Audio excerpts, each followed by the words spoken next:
Hello hello, നിങ്ങൾ food order ചെയ്തിട്ടില്ലായിരുന്നോ? ഉണ്ടായിരുന്നു. 2 full chicken biryani അല്ലേ? അതെ. ഓക്കെ, ഞാനിവിടെ മെയിൻ റോഡിൽ വന്നിട്ടുണ്ട്. വീടിന്റെ കറക്റ്റ് ലൊക്കേഷൻ പറയാമോ? കറക്റ്റ് ലൊക്കേഷൻ ചേട്ടാ, മെയിൻ റോഡിന്റെ ഇപ്പുറത്തോട്ട് ഒരു കട്ട് റോഡ് ഇല്ലേ? കട്ട് റോഡ് ഇടതാണോ വലതാണോ? അങ്ങനെ ഇപ്പൊ ചോദിച്ചാ, ചേട്ടൻ ഇടത് ഭാഗത്തുനിന്നാ വന്നതെങ്കിൽ ഇടത്തെ സൈഡിലുള്ള കട്ട് റോഡ്, വലത്ത് ഭാഗത്തുനിന്നാ വന്നതെങ്കിൽ വലത്തെ സൈഡിലുള്ള കട്ട് റോഡ്. പടിഞ്ഞാറാണോ കിഴക്കാണോ? ഇയാളെന്താ കവടി നിരത്തുവാണോ ചേട്ടാ? അങ്ങനെയൊക്കെ ഇപ്പൊ ചോദിച്ചാ വേറെ എന്തെങ്കിലും ഒരു ക്ലൂ തരുവോ? ഞാൻ എന്നാ ഒന്ന് മുന്നോട്ട് വന്ന് നോക്കാം. ശരി ചേട്ടാ. ഒരു പെട്ടിക്കട കാണുന്നുണ്ടല്ലോ. ആ പെട്ടിക്കടയുടെ കുറച്ച് മുന്നിലോട്ട് വന്നാ മതി ചേട്ടാ, എന്നിട്ട് ഇടത്തെ സൈഡിലുള്ള കട്ട് റോഡ്. ഒരു സ്റ്റോപ്പ് കാണുന്നുണ്ട്. അയ്യോ, അവിടെ എത്തണ്ട.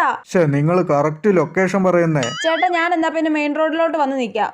ശരി. എന്താടി പറയുന്നേ? ഞാൻ ഇനി മെയിൻ റോഡിലോട്ട് പോയി നിന്ന് വാങ്ങാം. ഇതിനും ഭേദം കടയിൽ പോയി വാങ്ങുന്നതായിരുന്നു. ഇതാ ഞാൻ പറയുന്ന ഒന്നും ഓർഡർ ചെയ്ത് വാങ്ങണ്ടത്.